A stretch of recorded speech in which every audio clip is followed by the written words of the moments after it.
Bonjour, moi c'est Jean-Baptiste Audras, directeur technique de l'agence Whodunit et représentant de l'équipe core du CMS WordPress.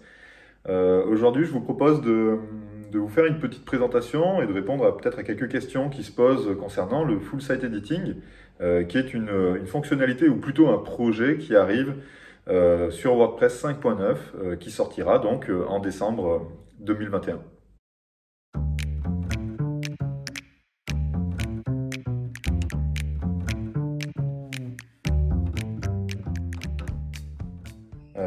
Le full site editing, qu'est-ce que c'est? En fait, c'est un projet qui s'ancre dans le projet Gutenberg et qui était prévu depuis le départ dans Gutenberg, qui n'est pas une évolution qui a été ajoutée en fait, finalement, à ce projet. L'objectif depuis le départ dans Gutenberg, ce n'est pas uniquement de proposer une expérience, enfin un éditeur qui remplacerait le Classic Editor, donc l'éditeur classique de WordPress, mais de proposer en fait une expérience éditoriale unifiée.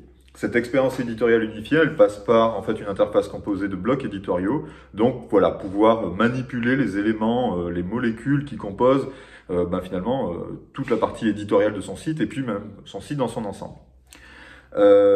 Donc suite à la sortie de l'éditeur en 2018, la suite du projet, ça a été finalement de s'attaquer aux autres concepts éditoriaux de WordPress, à savoir les widgets, les menus, mais aussi la gestion finalement des thèmes, donc des modèles de page, ce qu'on appelle les templates généralement, mais aussi les options du site, etc., etc. Et remplacer toutes les technologies qui sont devenues un petit peu obsolètes aujourd'hui, savoir les shortcodes, etc., etc.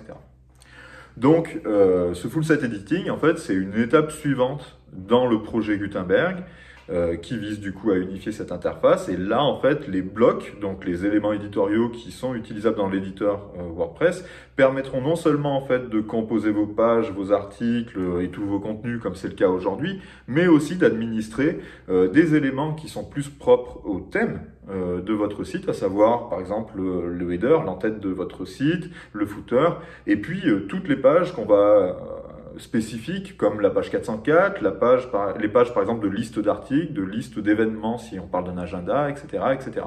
Et l'objectif en fait à travers le full site editing, c'est de proposer une interface qui fonctionne avec des blocs, donc quelque chose qu'on connaît déjà et qu'on maîtrise, puisque ça existe depuis plus de 2 ans dans WordPress, et qui permettent du coup d'aller plus loin sur la manipulation de son site, tout simplement.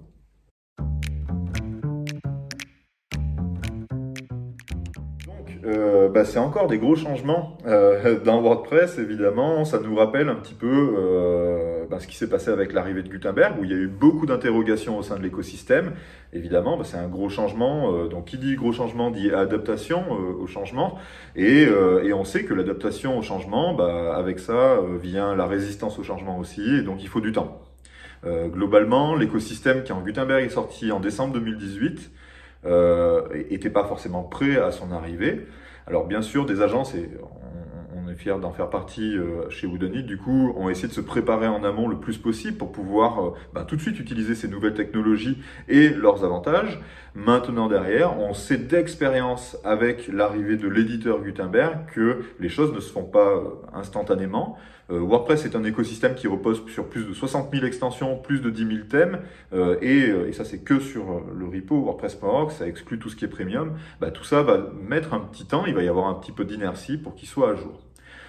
Donc moi j'estime aujourd'hui que partant de l'expérience de Gutenberg, qu'on peut imaginer que le full site editing sera complètement intégré d'ici 1 an, donc plutôt 2023, voire 2024, si on prend l'exemple de Gutenberg qui a mis vraiment 2 ans à pénétrer l'ensemble de l'écosystème. Aujourd'hui, toutes les extensions qui sont utilisées pour faire les sites qu'on produit actuellement et que vous utilisez en tant qu'utilisateur ou utilisatrice c'est-à-dire sont conformes, compatibles avec Gutenberg. On peut imaginer que d'ici 1 an et demi, ça sera le cas d'une majorité d'entre elles pour le full site editing. Les premiers concernés par le full site editing, c'est surtout les thèmes. Et de ce côté-là, en fait, la première question qu'on va se poser quand on parle de ce type de changement, c'est est-ce que mon site va casser en décembre 2021, là en décembre, quand WordPress 5.9 sortira? Ma réponse est non. il y a très peu de chances que ça casse puisque le changement sera la plupart du temps invisible pour vous si, à moins que l'éditeur de votre thème, du thème que vous utilisez sur votre site, du coup a décidé que ce thème serait un bloc thème, donc un thème compatible avec le full site editing. Si votre thème ne déclare rien, dans ce cas-là, les fonctionnalités de full site editing ne seront tout simplement pas disponibles en back-office, donc pas de panique. WordPress 5.9 n'a aucun risque, aucune chance de casser votre site, dans la mesure où si l'éditeur de votre thème, du thème que vous utilisez, a déclaré une compatibilité avec le full site editing, c'est qu'il est sûr de lui, dans la mesure où c'est une fonctionnalité qui est toute nouvelle. Donc voilà, c'est vraiment quelque chose qui va être déployé au fur et à mesure. On sait qu'il y aura de l'inertie, c'est ça a été le cas pour Gutenberg. C'est pas grave, c'est normal, c'est quelque chose, voilà, qui va pénétrer l'écosystème petit à petit.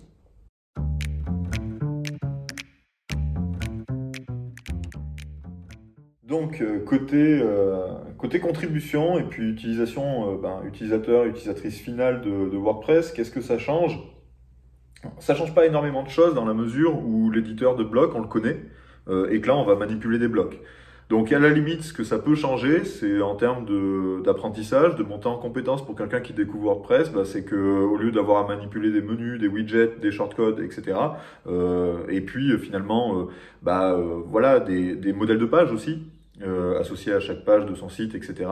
On va manipuler des blocs, en fait, tout simplement. Donc, on va manipuler des unités éditoriales qu'on commence à connaître aujourd'hui. On commence à savoir comment insérer un bloc, comment le déplacer, etc.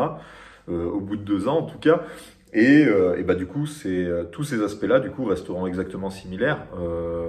Qu'on veuille éditer finalement un modèle de page, un pied de page, un header, ou le contenu de son site, ou même une page qui affiche la liste des articles, la liste des offres d'emploi, etc. On manipulera des blocs. Donc ça, c'est déjà un changement qui est toujours profitable. Ça va changer des choses aussi en termes de légèreté. Parce que clairement, en fait, on va manipuler des fichiers HTML qui, du coup, ne contiennent que du code HTML. L'objectif aussi, alors j'en ai peu parlé jusqu'à présent, mais c'est aussi un point très important, c'est que toutes les feuilles de style, toute la partie CSS, donc mise en forme en fait, des éléments, va être gérée de plus en plus avec ce qu'on appelle des global styles. Donc des styles globaux qui sont appliqués du coup à l'échelle d'un site, et ça c'est une approche qui est très performante, qui permettra d'ailleurs aux extensions de performance qui font de la mise en cache, qui font qui servent en fait des feuilles de style, des éléments de style en fonction d'un contexte, du coup d'être beaucoup plus performantes. Donc pour le coup, il y a tout à y gagner. Maintenant, derrière, encore une fois, moi je recommande dans un premier temps d'aller dans une approche hybride, de commencer à s'y plonger doucement, en créant quelques templates de pages, peut-être gérer la page blog ou la page liste des actualités, par exemple, avec le full site editing. Ça sera possible dès WordPress 5.9, que votre thème supporte le full site editing ou pas d'ailleurs, le blog sera disponible, donc vous pourrez jouer avec. Moi, ce que je conseille, c'est d'aller, dès que ça sort, du coup, expérimenter des choses, d'aller tester ça, sachant que, alors je dis dès que ça sort, mais vous pouvez le faire dès aujourd'hui, Il vous suffit d'installer une version 5.8.1, donc la dernière version disponible de WordPress, d'y installer l'extension Gutenberg, donc qui est téléchargeable directement sur wordpress.org, /plugins, d'installer ça, d'installer un thème compatible avec le full site editing, comme 2022, que vous allez pouvoir trouver aujourd'hui sur GitHub. On mettra un petit lien dans cette vidéo, mais aussi demain directement sur le repo, puisque là ça arrive d'ici quelques jours. Voilà, et puis de commencer à jouer avec. Moi, je recommanderais ça en fait toujours de s'y prendre un petit peu en amont. Ça évite de devoir raccrocher les wagons plus tard avec plus de difficultés et de gravité dans un écosystème où finalement les gens ont déjà commencé à expérimenter, à découvrir et où on est un petit peu à la traîne. Maintenant, pour un client final et que ce soit pour nos clients ou pour une personne qui utilise WordPress, voilà, comme ça, pour revenir à la question de départ, ça va pas changer outre mesure du coup ce qu'elle a l'habitude de voir. La seule chose, c'est que en potentiel, tout le site sera éditable directement avec des blocs Gutenberg, ce qui fait que des choses auxquelles on n'a pas accès jusqu'à présent, par exemple, je dis une bêtise, mais enfin je dis quelque chose de tout simple, mais un exemple tout simple, mais en pied de page on va avoir une mention de copyright, ça c'est rarement rendu administrable, ben, je vais pouvoir en fait y aller, et puis insérer une image à cet emplacement, insérer un paragraphe, une liste de liens, un bloc de navigation, ce genre de choses. Donc voilà, un accès beaucoup plus fin aux différents éléments qui composent une page.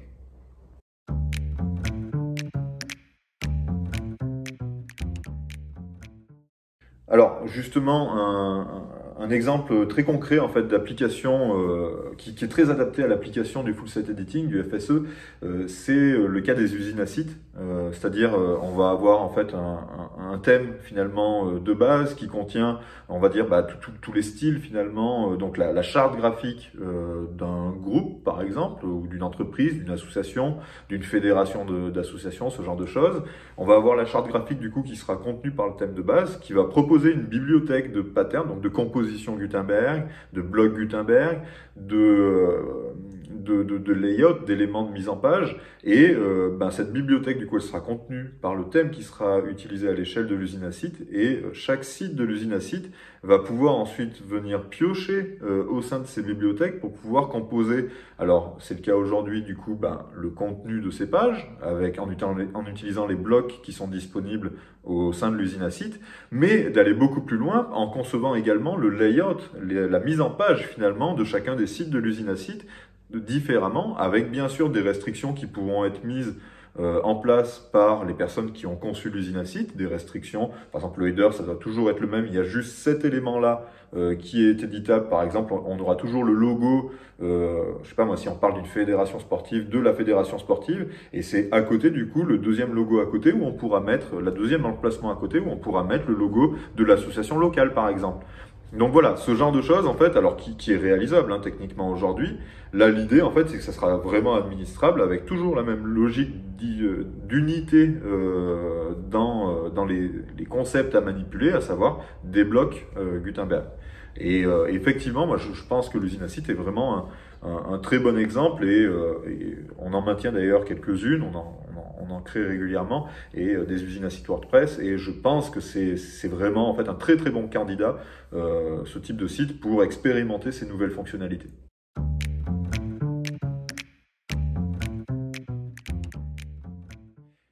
Alors, quid du responsive? Sur la partie responsive, alors, à vue de nez comme ça, pas grand chose à dire, puisque c'est toujours le thème et donc la feuille de style du thème qui va gérer la partie responsive.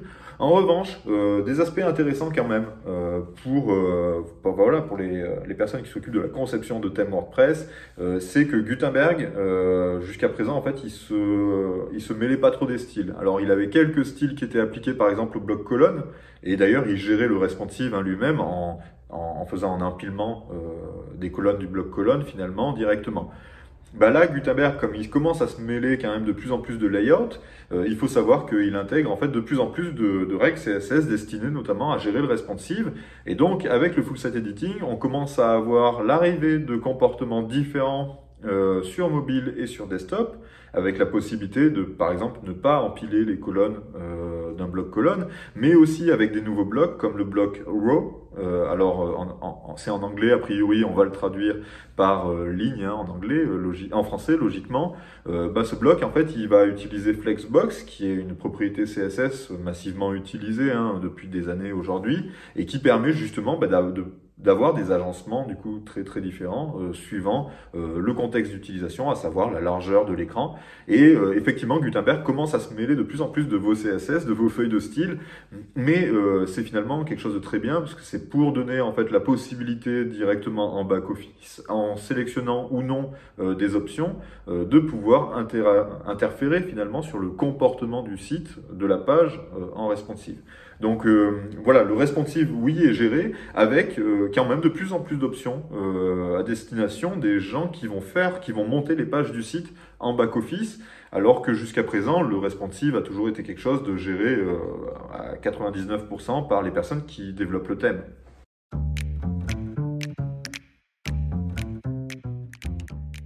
Alors, pour se former, les ressources actuellement, voilà, le full set editing n'est pas encore sorti, on n'est pas encore en décembre 2021, à l'heure en tout cas où j'enregistre. Donc pour se former actuellement, la majorité des ressources sont, et ça vous étonnera pas, mais en anglais. Moi, ce que je recommande, c'est une ressource du coup qui est maintenue par la communauté et pour la communauté, qui est maintenue de façon très, voilà, très réactive par rapport aux différentes évolutions qu'on a ces derniers temps. C'est le site fullsiteediting.com, fullsiteediting tout attaché. Voilà, fullsiteediting.com qui finalement propose quelque chose de très bien fait, de très complet. En tout cas, c'est le plus complet qu'on peut trouver aujourd'hui à ma connaissance, avec plusieurs finalement sections suivant votre profil, que vous soyez développeur ou développeuse. Voilà, vous avez une section for developers. Et si vous êtes plutôt du côté éditorial, monter son site, etc., vous avez une partie for site creators qui vous est destinée. Il va y avoir aussi d'ailleurs une liste de thèmes déclarant une compatibilité avec le full set editing qui est déjà disponible, mais il y a très peu de thèmes évidemment pour l'instant. Il va y avoir de la possibilité de télécharger des patterns, donc des compositions qui permettent de créer des headers, des footers ou des listes d'articles, des pages de listes d'articles, ce genre de choses pour aller plus vite. Et puis de la documentation technique sur chacun des blocs qui sont arrivés avec le full set editing, notamment les blocs qui permettent de gérer le logo de son site, le titre du site, la navigation de son site, et ainsi de suite.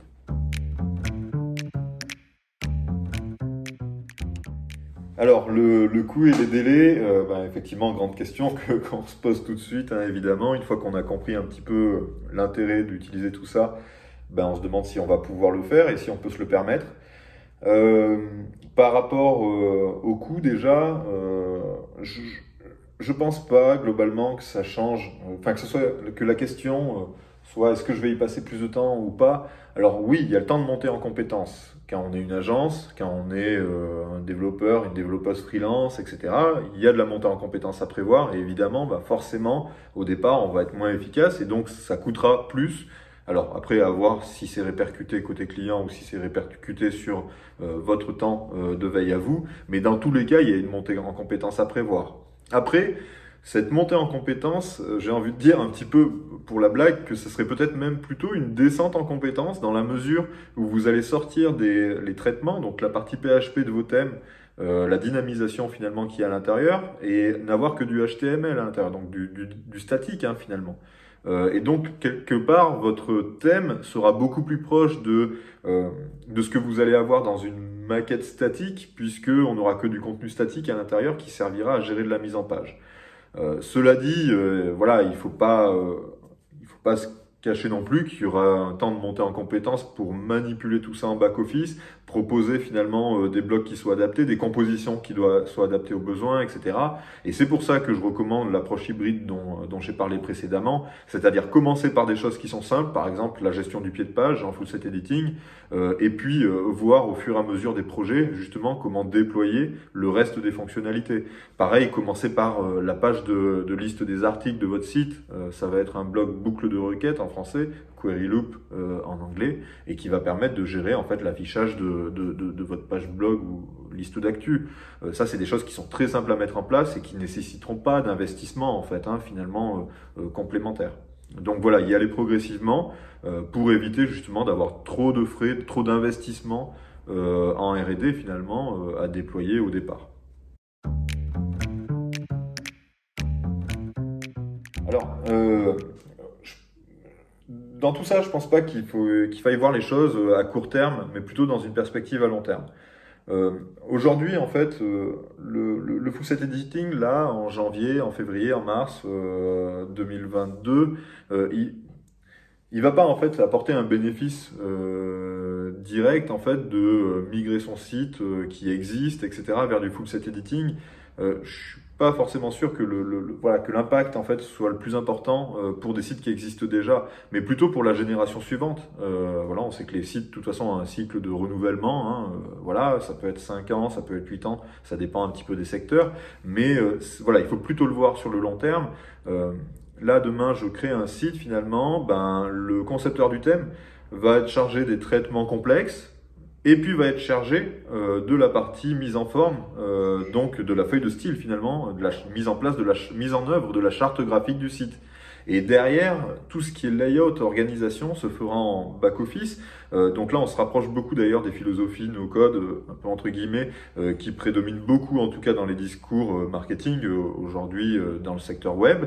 Voilà, c'est un peu cette philosophie-là, c'est que le concepteur, il va proposer une charte graphique, le concepteur du thème, il va proposer une charte graphique, il va proposer des traitements complexes qu'on peut pas gérer autrement, et tout le reste, les options par exemple, donc les réglages de WordPress actuellement, etc. Tout ça, en fait, on va le gérer directement au moment où on crée les layouts, donc dans le full site editing de son site. Et ça, c'est une approche à long terme qui est intéressante parce que sur la conception, du coup, on donne le pouvoir finalement de gérer les choses via son back-office et on sépare en fait toute la partie expertise technique et expertise design qui sont vraiment en fait le cœur de métier du concepteur du thème en fait finalement. Et puis, on peut le voir aussi, encore une fois à long terme, sur la maintenance en fait, donc l'évolution de son site au fil du temps. Voilà, j'ai mon formulaire de commentaires qui est ici, je veux le déplacer pour l'avoir au-dessus de la liste des commentaires publiés. Je vais juste le glisser-déposer. J'ai pas besoin d'avoir une intervention technique au niveau du thème pour finalement modifier l'existant.